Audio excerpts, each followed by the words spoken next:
ওযু করে ক্রিম ব্যবহার করা যাবে কিনা, আজানের সময় মাথা কাপড় দিতে হবে, এটা কতটুকু যুক্তিযুক্ত, পার্লারে রূপচর্চা বা ফেসিয়াল করা যাবে কিনা, কোন আমল করলে সংসারে শান্তি বজায় রাখা যাবে এবং তৃতীয় ব্যক্তির বদনজর থেকে সংসারকে রক্ষা করা যাবে, আজানের সময় কি নামাজ পড়া যাবে, এক উযুতে কয় রাকাত নামাজ পড়া যায়। যেহেতু আমরা সবাই মোবাইল ব্যবহার করি, সেক্ষেত্রে না চাইলেও নাজায়েজ ছবি ভিডিও সামনে চলে আসে, এতে কি ওযু নষ্ট হয়? এরপরে কি নামাজ পড়া যাবে? জর্দা দিয়ে পান খেলে কি ওযু নষ্ট হয়ে যাবে? সালাতে অলসতা আসলে করণীয় কি? মনে মনে জিকির করলে সেটা কি জিকির বলে গণ্য হবে? চলুন তাহলে আর বিলম্ব না করে আপনাদের প্রশ্নের উত্তর দেওয়ার আলোকিত ভবনে আমরা প্রবেশ করি। মোহাম্মদ মুনতাসির আপনি লিখেছেন, এশার পরে আমি বিতির নামাজ পড়তে পারিনি, এখন কি করব? এশার পরে যদি আপনি বিতির নামাজ পড়তে না পারেন, তাহলে সেক্ষেত্রে ফজরের আগ পর্যন্ত, ফজর ওয়াক্ত হওয়ার আগ পর্যন্ত আপনি বিতির পড়তে পারেন। কিন্তু যদি সেটারও সুযোগ না থাকে, দিন হয়ে গেছে, অর্থাৎ ফজরের ওয়াক্ত হয়ে গেছে, এরপরে আপনি যদি মনে পড়ে যে বিতির বাদ গেছে, তাহলে সেক্ষেত্রে আপনি তখনও বিতির সারাদিনের মধ্যে যে কোনো সময় হলেও বিতির করে দেবেন, যেহেতু এটি বিশুদ্ধ মত অনুযায়ী ওয়াজিব।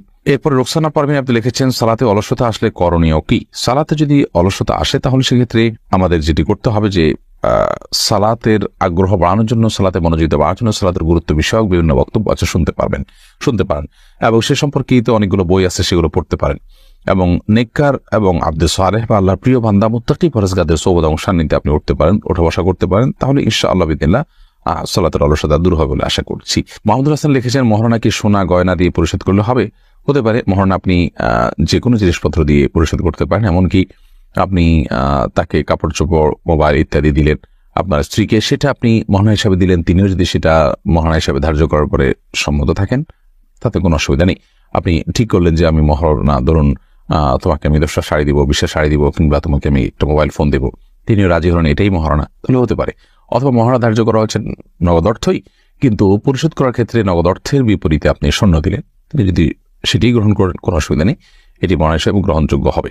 মোহাম্মদ রাকিব লিখেছেন, আমি ব্যাংকে ডিপিএস করি নাই এবং সেভিংস অ্যাকাউন্ট করেছি, তাতেও আমাকে বছরের শেষ দিন কিছু সুদ দেয়, এটা খাওয়া কি ঠিক হবে? না, এটা খাওয়া ঠিক হবে না, বরং এটা আপনি হিসাব করে রেখে সেই টাকাটা আপনি অবশ্যই কোনো গরিব দুঃখী মানুষকে দান করে দিবেন, যাতে করে আপনি এই টাকাটি আপনি বক্ষণ না করেন।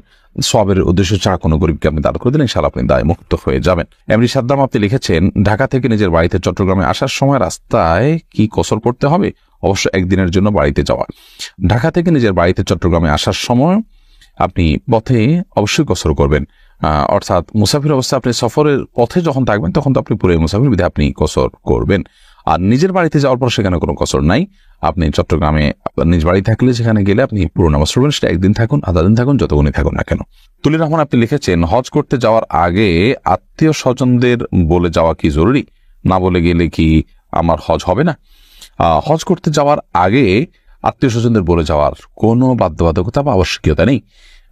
আপনি হজ করতে যাচ্ছেন, এটা ডাকডোল পিটিয়ে পুরো এলাকা মানুষকে বলে যাওয়ার কিছুই নেই।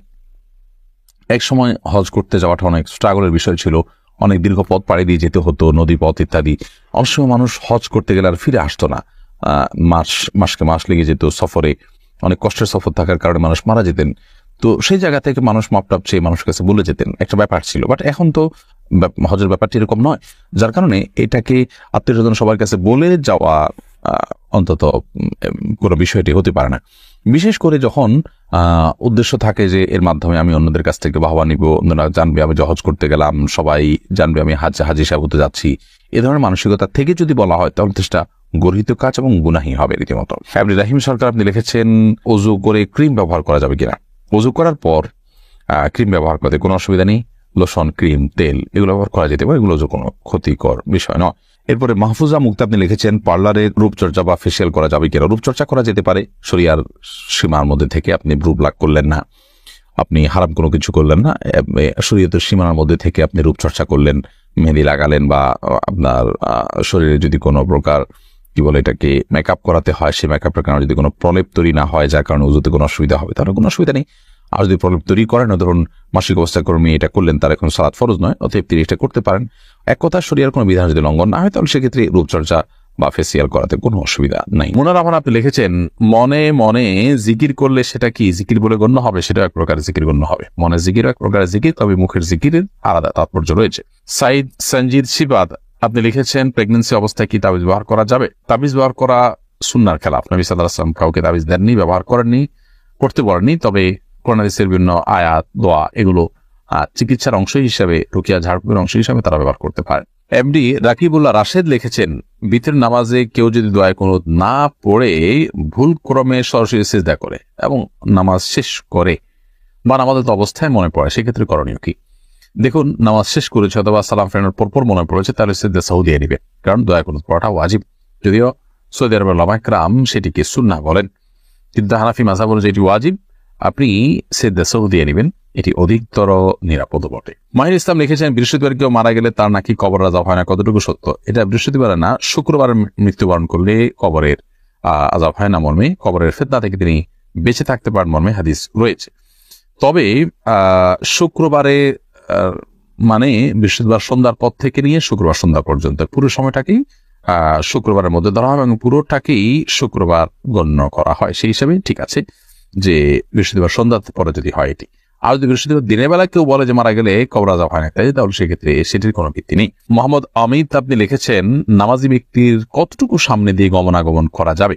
নামাজি ব্যক্তির কতটুকু ঠিক সামনে দিয়ে যাওয়া যাবে, এটা নিয়ে ফুকায়ে কেরামের ভিতরে একাধিক মত রয়েছে। অনেক উলামায়ে কেরাম বলেছেন 2 কাতার সামনে দিয়ে, অনেকে বলেছেন 3 কাতার সামনে দিয়ে। সর্বোচ্চ 3 কাতার সামনে দিয়ে যদি আপনি যান, সুতরাং না থাকে নামাজ পড়ছেন, তারপর 3 কাতার এরপরে আপনি হাঁটা চলা যদি করেন কোনো অসুবিধা নেই, কারণ সেখানে সাধারণত নামাজি ব্যক্তির নামাজের থাকা অবস্থা দৃষ্টি পড়ে না এবং তার মনোযোগ নষ্ট করে না অত দূর দিয়ে গেলে, যার কারণে এটি অসুবিধা নেই। তবে অনেক উলামায়ে কেরাম 2 কাতারের কথাও বলেছেন এবং এটা বেশ শক্তিশালী একটি মত। কোন কোন উলামায়ে কেরাম অবশ্য নামাজি ব্যক্তির যে সিজদার জায়গাটা তার বাহির দিয়া যাওয়ার পারমিশন দিয়েছেন, তবে এটা চাইতে 2 কাতার 2 কাতার এর পরে যাওয়া জায়েজ আছে, এই মতটা অধিকতর শক্তিশালী এবং যৌক্তিক। জানাতুল ফেরদৌস আপনি লিখেছেন, আযানের সময় কি নামাজ পড়া যাবে? আযানের সময় নামাজ পড়া যাবে, কোনো অসুবিধা নেই। ওয়াক্ত হয়ে গেছে, ওই ওয়াক্তে নামাজ পড়তে পারেন বা অন্য নামাজ পড়ছেন, এদিকে আযান চলছে, কোনো অসুবিধা নেই। তবে আযান যখন শুরু হয় তখন নামাজ শুরু না করে আযানের জবটা দিয়ে তারপর নামাজ পড়া উত্তম, কারণ আযানের জব দেওয়া একটা ইবাদত। ওই টাইমে একটা ইবাদত করার সুযোগ আছে, সেই ইবাদতটা করে তারপর আপনি অন্য ইবাদতে শামিল হলেন। আর যদি আপনি সালাত শুরু করেছেন, এদিকে আযান শুরু হয়েছে, কোনো অসুবিধা নেই, আপনার সালাত অব্যাহত রাখবেন। আফরোজা খানম আপনি লিখেছেন, ব্যাংকে টাকা জমা রাখলে যে লাভের অংশ দেওয়া হয়, এই টাকা ব্যাংকে রেখে আসবো নাকি কোনো গরিব দুঃখী মানুষকে সওয়াবের নিয়ত ছাড়া এমনিতে দিয়ে দেবো? যদি আপনার কাছে অটোমেটিকলি চলে আসে তাহলে গরিব দুঃখী দিয়ে দিবেন সওয়াবের নিয়ত করা ছাড়া। আর যথাসময় ইসলামী ব্যাংকিং গুলোর সাথে লেনদেন করার চেষ্টা করবেন। আর রাকিবের বউ আইডি থেকে লিখেছেন, এক ওযুতে কয় রাকাত নামাজ পড়া যায়? যেহেতু আমরা সবাই মোবাইল ব্যবহার করি, সেক্ষেত্রে না চাইলেও না জায়েজ ছবি ভিডিও সামনে চলে আসে, এদিকে ওযু নষ্ট হয়, এরপরে কি নামাজ পড়া যাবে? এই সমস্ত দেখলে ওযু নষ্ট হয় না, তবে সম্ভব থাকলে ওযু করে নেওয়া ভালো। আর এক ওযু দিয়ে কত রাকাত নামাজ পড়া যাবে এরকম কোনো সীমাবদ্ধতা নেই, বরং যতক্ষণ ওযু থাকবে তখন আপনি যত খুশি তত নামাজ পড়তে পারবেন। মোহাম্মদ মনির লিখেছেন, নামাজে মনোযোগ অন্যদিকে চলে যাচ্ছে, করণীয়? নামাজে মনোযোগ ধরে রাখার জন্য নামাজের আগে থেকে মনোযোগ নষ্ট হতে পারে সেরকম বিষয়গুলো থেকে নিজেকে বাঁচিয়ে রাখার চেষ্টা করতে হবে আপ্রাণভাবে, যাতে নামাজের মধ্যে অন্য কোনো দিকে আপনার মনোযোগ না যায়, আপনার চেষ্টা করতে হবে। এবং অন্য কোনো দিকে মনোযোগ যেন না যায়, সেজন্য নামাজের মধ্যে কি পড়ছেন সেই সূরা, কেরাত, দোয়া, দুরূদ সেগুলোর অর্থ ভালো করে বুঝে পড়ার চেষ্টা করতে হবে। তাহলে ইনশাআল্লাহ বিদিল্লাহ সালাতের মধ্যে মনোযোগ ধরে রাখাটা তুলনামূলকভাবে অনেক সহজ হবে।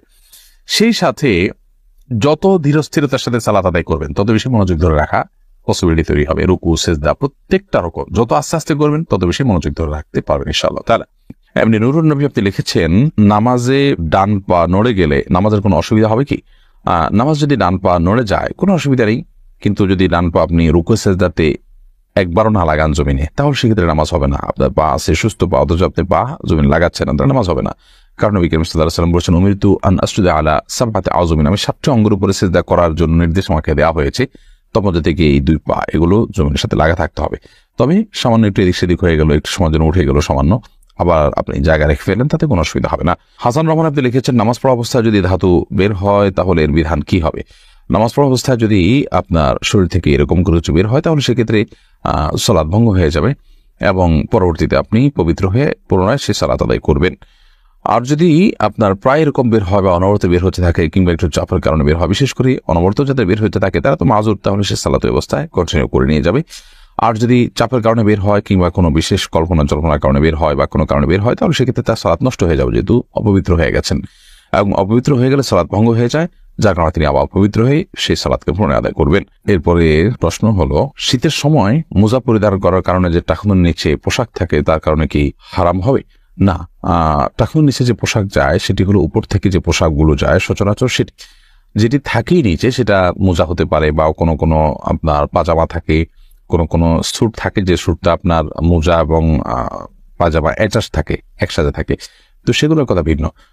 জুব্বা, লুঙ্গি, জামা, প্যান্ট কিংবা আপনার চাদর ইত্যাদি এগুলো যখন ঝুলে যাবে টাকনুর নিচ পর্যন্ত, তখন সেটা হারাম হয়।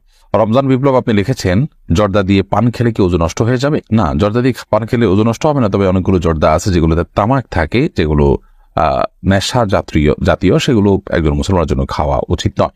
তবে যেটা সুঘ্রাণের জন্য, শুধু মুখের সুগন্ধি তৈরির জন্য জর্দা, সেটি খাওয়া যেতে পারে। তানিয়া খান আপনি লিখেছেন, বাথরুমে বিসমিল্লাহ বলা যায় না, কিন্তু যখন গোসল ফরজ হয় তখন তো বাথরুমে গোসল করতে হয়, সেক্ষেত্রে করণীয় কি? বাইরে থেকে বিসমিল্লাহ বলে প্রবেশ করবেন, অথবা বাথরুমের ভিতরে গিয়ে যখন ওজোর মতো করে শুরু করবেন গোসল, তখন আপনি মনে মনে বিসমিল্লাহ বলে তারপর বাথরুমে আপনি গোসলের কার্যক্রম শুরু করবেন। এমনি সিদ্দিক হোসেন আপনি লিখেছেন, বিশ্ব ইজতেমায় যাওয়াকে শরীয়তে জায়েজ নাকি না জায়েজ? অনেক সময় মাঠে জায়গায় সংকট থাকার কারণে পথ থেকে ফিরে আসতে হয়, এতে কি কোনো গুনাহ হবে? দেখুন, বিশ্ব ইজতেমায় মানুষ যদি যায়, সেখানে কোনো নাসিহা শুনে, সেখানে কোনো ওয়াজ শুনে, আলোচনা বয়ান শুনে নিজেকে দিনের প্রতি উদ্বুদ্ধ করবেন, অনুপ্রাণিত করবেন, সেখানে সাধারণত দিনের প্রতি মোটিভেশনমূলক আলোচনাই হয়ে থাকে। সে আলোচনা দ্বারা নিজের আখিরাতের চেতনাকে, চিন্তাকে আপনি জাগিয়ে তুলবেন, সে উদ্দেশ্যে আপনি যান, সেটি অবশ্যই প্রশংসনীয়।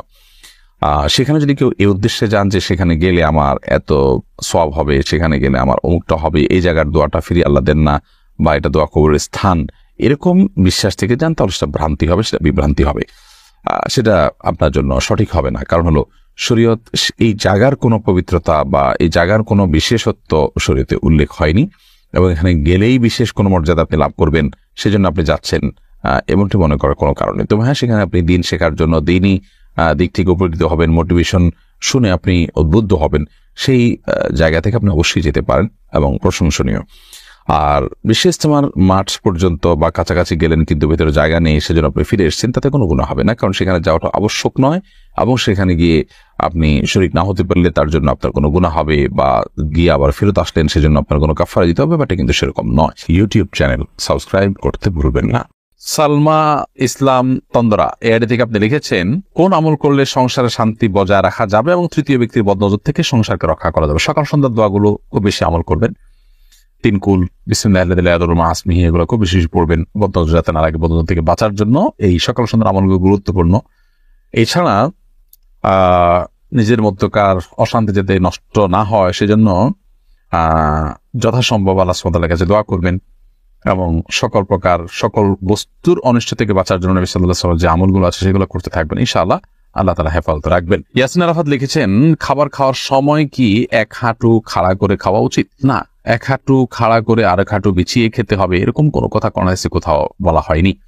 তবে বিনয় যেন প্রকাশ পায় খাবার খাওয়ার মধ্যে, সেই জিনিসটা আমাদের খেয়াল রাখা উচিত, যাতে অহংকারী বা আপনার দেখতে দাম্ভিক এরকম কিছু মনে না হয়। আজকাল দেখা যায় যে আমরা অনেকে আল্লাহ নিয়ামত খাচ্ছি, যে সেটা আমাদের আচরণে প্রকাশ হয় না, সেরকম কিছু না হয়, খেয়াল করা দরকার। আশিক আরমান লিখেছেন, পোষা পাখিকে নিজের কাঁধে নেওয়া যাবে কিনা? পোষা পাখি কেন, যে কোনো পাখিকে আপনি চাইলে কাঁধে নিতে পারেন, আপনার করে নিতে পারেন, নাপাক না হয় সে দিকটা খেয়াল করবেন, বাকি করে নেওয়াতে কোনো অসুবিধা নেই। বরং প্রত্যেকটা প্রাণীকেই আপনার মমতা প্রদর্শন করার নির্দেশ নবী সাল্লাল্লাহু আলাইহি ওয়াসাল্লাম দিয়েছেন, এবং প্রত্যেকটা প্রাণীর প্রতি দয়া পরবশ হলে, মমতা পরায়ণ হলে তার বিনিময়ে আজর দেওয়া হবে, সেটিও নবী সাল্লাল্লাহু আলাইহি ওয়াসাল্লাম বলেছেন। কাশফিয়া উমিয়া হল আপনি লিখেছেন, এই আইডি থেকে, কিভাবে সালাতে নিয়মিত হতে পারি? সালাত নিয়মিত পড়া শুরু করে দিবেন, তাহলে সালাতে নিয়মিত হয়ে যাবেন। সালাতে নিয়মিত হতে পারছেন না, আপনার হয়তো শয়তানের প্ররোচনা দ্বারা আপনি প্ররোচিত হয়ে যাচ্ছেন এবং সালাতের প্রতি আগ্রহ ধরে রাখতে পারছেন না। তো এটার মোটিভেশনের জন্য প্রথমত খুব বেশি সালাতের ব্যাপারে সিরিয়াস যে মানুষগুলো, তাদের সাথে থাকার চেষ্টা করবেন, এবং তাদের সাথে তাদের সান্নিধ্য আপনাকে সালাতের প্রতি মনোযোগী দিতে সাহায্য করবে ইনশাআল্লাহ। সেই সাথে সালাতের গুরুত্ব নিয়ে ভালো একাধিক বই পড়ে ফেলুন, যে বইগুলোতে সালাতের গুরুত্ব তুলে ধরা হয়েছে। সালাত নিয়ে আমাদের একাধিক বক্তব্য আছে, সালাতের গুরুত্ব এবং আবশ্যকীয়তা নিয়ে এরকম আরো বিভিন্ন বক্তব্য আছে, সেটা আগাগোড়া একটু শুনে ফেলতে পারেন, ইনশাআল্লাহ এটা আপনার জন্য মোটিভেশনের কাজ দিবে আশা করছি। আরশিদ চৌধুরী আপনি লিখেছেন, আজানের সময় মাথা কাপড় দিতে হবে, এটা কতটুকু যুক্তিযুক্ত? আজানের সময় মেয়েদেরকে মাথা কাপড় দিতে হবে, এরকম কোনো কথা কোনো দেশে কথা বলা নেই। আমাদের দেশে অনেকে মনে করেন যে আজান শুরু হলে মেয়েরা মাথায় কাপড় দিতে হয়, মাথায় গোমটা দিতে হবে। আজান দিলে তারা সাধারণ অবস্থায়, পবিত্র অবস্থায় উজু করে নামাজ পড়তে হবে, এটা হলো মূল বিষয়। মাথায় কাপড় দেওয়ার সাথে আজান আসলে সম্পর্ক নেই। রাইসা অপ্পি আপনি লিখেছেন, বাচ্চাদের রেখে দেওয়া উচ্ছিষ্ট খাবার ফেলে দিলে গুনাহ হবে কিনা? একান্ত বাধ্য না হলে ফেলে দেওয়া উচিত না। খাবার উপযোগী থাকে নাই, কেউ খেতে চাচ্ছেন না, খাওয়ার মতো লোক নাই, তাহলে সেক্ষেত্রে কোনো প্রাণীকে দিলেন, সেটা জায়েজ হতে পারে। আদারওয়াইজ ওটা অন্যদের খেয়ে ফেলা উত্তম। তাওহিদ বিন জিহাদ আপনি লিখেছেন, সুন্নত অনুযায়ী রাতে সূরা মুলক পড়ার নিয়ম। সেই সূরা আমি যদি বিতরের নামাজে পড়ি তাহলে কি আমার রাতে সূরা মুলক আদায় হবে? আসলে নামাজের মধ্যে পাঠ করলে সেটা এখানে উদ্দেশ্য না, বরং নামাজের বাইরে রাতে সূরা মুলক পাঠ করা উচিত। জ্ঞানের অনুষ্ঠানটি অন্যান্য মানুষের জানবার সুবিধার্থে শেয়ার করতে আমরা না ভুলি এবং অন্যদেরকেও আমরা দ্বীনি জ্ঞান আহরণ করার সুযোগ করে দিই। আল্লাহ তাআলা আমাদের সকলকে সে তৌফিক দান করুন।